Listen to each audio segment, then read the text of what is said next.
हिंदुस्तान की दशा अध्याय 11 वकील। संपादक अंसर। इसे अजीब कहिए या दूसरा कोई विशेषण लगाइए, पर बात सही है। आपकी शंका हमें वकील डॉक्टरों की पहचान कराती है। मेरी राय है कि वकीलों ने हिंदुस्तान को गुलाम बनाया है, हिंदू मुसलमानों के झगड़े बढ़ाए हैं और अंग्रेजी हुकूमत को यहाँ मजबूत किया है। पाठक क्वेश्चन। इसे इल्ज़ाम लगाना आसान है, लेकिन उन्हें साबित करना मुश्किल होगा। वकीलों के सिवा दूसरा कौन हमें आज़ादी का मार्ग बताता? उनके सिवा गरीबों का बचाव कौन करता? उनके सिवा कौन हमें न्याय दिलाता? देखिए, स्वर्गीय मनमोहन घोष ने कितनों को बचाया, खुद एक कौड़ी भी उन्होंने नहीं ली।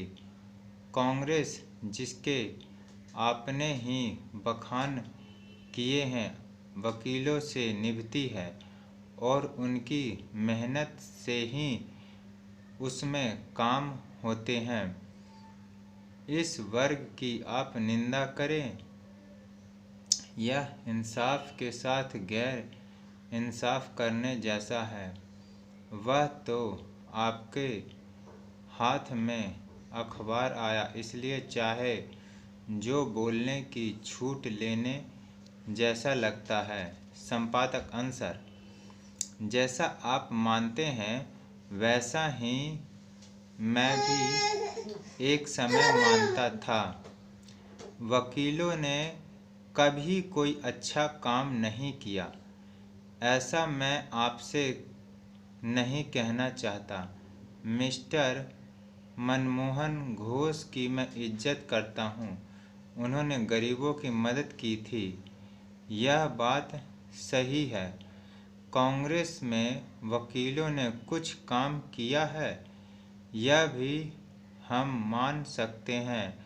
वकील भी आखिर मनुष्य हैं और मनुष्य जाति में कुछ तो अच्छाई है ही। वकीलों की भलमनसी के जो बहुत से किस्से देखने में आते हैं, वे तभी हुए जब वे अपने को वकील समझना भूल गए। मुझे तो आपको सिर्फ यही दिखाना है कि उनका धंधा उन्हें अनीति सिखाने वाला है। वे बुरे लालच में फंसते हैं, जिसमें से उबरने वाले बिरले ही होते हैं। हिंदू मुसलमान आपस में लड़े हैं, तटस्थ आदमी उनसे कहेगा कि आप गई बीती को भूल जाएं, इसमें दोनों का कसूर रहा होगा। अब दोनों मिलकर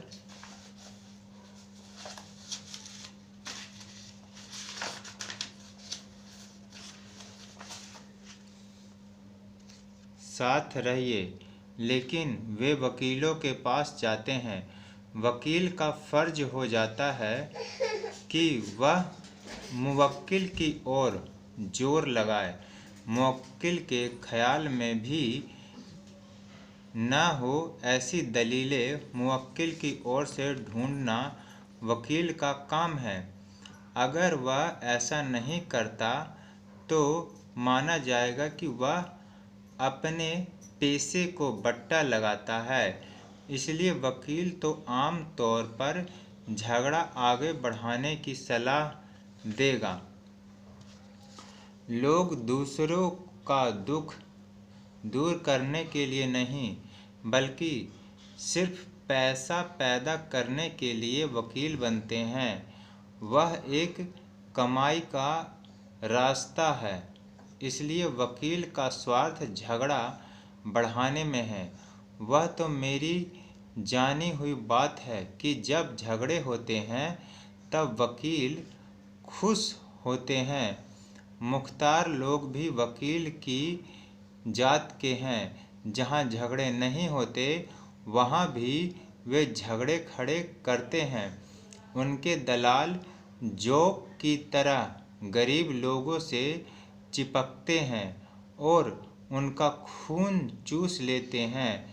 वह पेशा ऐसा है कि उसमें आदमियों को झगड़े के लिए बढ़ावा मिलता ही है।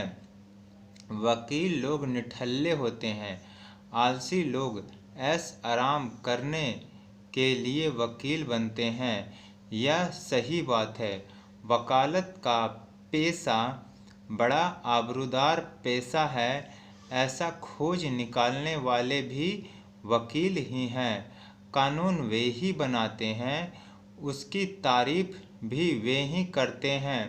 लोगों से क्या दाम लिए जाए यह भी वे ही तय करते हैं और लोगों पर रौब जमाने के लिए आडंबर ऐसा करते हैं मानो वे आसमान से उतर कर आए हुए देवदूत हों। वे मजदूर से ज़्यादा रोजी क्यों मांगते हैं? उनकी ज़रूरतें मजदूर से ज़्यादा क्यों हैं?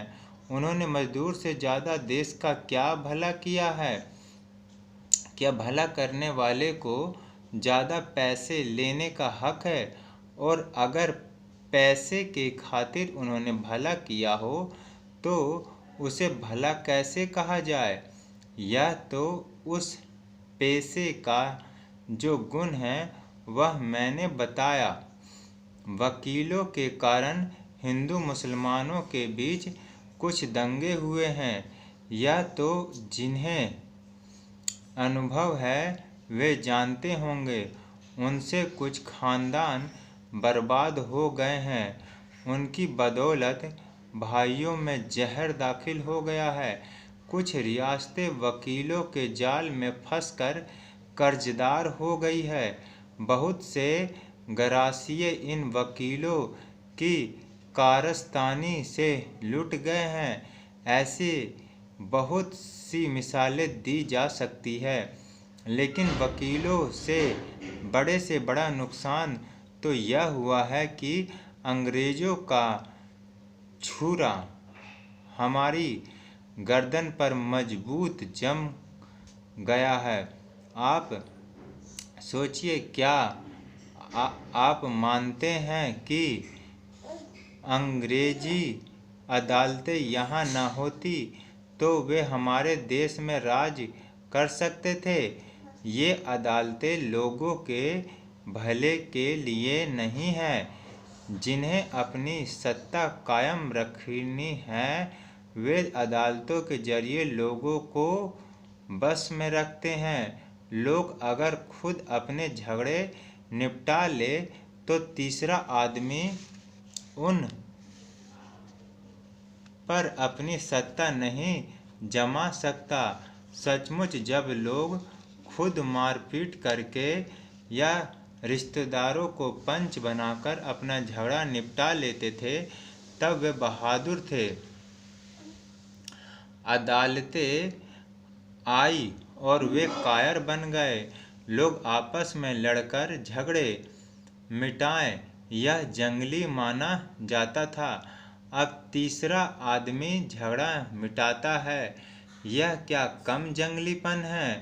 क्या कोई ऐसा कह सकेगा कि तीसरा आदमी जो फैसला देता है वह सही फैसला ही होता है? कौन सच्चा है यह दोनों पक्ष के लोग जानते हैं। हम भोलेपन में मान लेते हैं कि तीसरा आदमी हमें पैसे लेकर हमारा इंसाफ करता है। इस बात को अलग रखें। हकीकत तो यही दिखानी है कि अंग्रेज़ों ने अदालतों के जरिए हम पर अंकुश जमाया है और अगर हम वकील न बने तो ये अदालतें चल ही नहीं सकती। अगर अंग्रेज ही जज होते, अंग्रेज ही वकील होते और अंग्रेज ही सिपाही होते तो वे सिर्फ अंग्रेज़ों पर ही राज करते। हिंदुस्तानी जज और हिंदुस्तानी वकील के बगैर उनका काम चल नहीं सका। वकील कैसे पैदा हुए? उन्होंने कैसी धांधल मचाई। यह सब अगर आप समझ सके तो मेरे जितनी ही नफरत आपको भी इस पेशे के लिए होगी। अंग्रेजी सत्ता की एक मुख्य कुंजी उनकी अदालतें हैं और अदालतों की कुंजी वकील है। अगर वकील वकालत करना छोड़ दे और वह पेशा वेश्या के पेशे जैसा माना जाए तो अंग्रेजी राज एक दिन में टूट जाए। वकीलों ने हिंदुस्तानी प्रजा पर यह तोहमत लगवाई है कि हमें झगड़े प्यारे हैं और हम कोर्ट कचहरी रूपी पानी की मछलियां हैं। जो शब्द मैं वकीलों के लिए इस्तेमाल करता हूँ वे ही शब्द जजों को भी लागू होते हैं। ये दोनों मौसेरे भाई हैं और एक दूसरे को बल देने वाले हैं।